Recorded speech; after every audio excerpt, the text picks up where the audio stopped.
Meta platforms and YouTube face legal scrutiny over allegations their platforms are fueling a youth mental health crisis. As the national debate about kids' screen time enters a new phase, Meta and YouTube are defendants in a trial in California state court, where opening statements began on February 9th, in a case that could have a lasting impact on the social media industry. A 20-year-old woman identified as KGM says the attention-grabbing design of the platforms got her addicted to them at a young age, according to court filings. She alleges the apps fueled her depression and suicidal thoughts, and she is seeking to hold the companies liable. The woman's lawyers aim to show that the companies were negligent in their design of the apps, that they failed to warn the public about the risks, and that the platforms were a substantial factor in her injuries. YouTube, which is owned by Google parent Alphabet, and Meta, which owns Instagram and Facebook, both plan to defend themselves from the claims by pointing to other factors in KGM's life, while laying out their work on youth safety and trying to distance themselves from users who upload harmful content.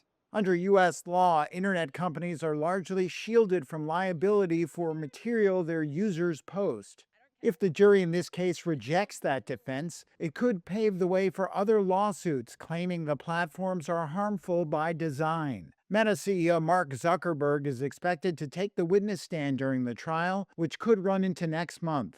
TikTok and Snap settled with KGM before the trial. Attorney Colin Walke is a partner and head of the cybersecurity and data privacy practice at Hall Estill. He is not involved in the case, but is tracking it closely. Settlements, don't necessarily indicate guilt or any of those sorts of things, but it does certainly show that TikTok does not want this type of information to come out at trial and for them to be judged on the merits of the case.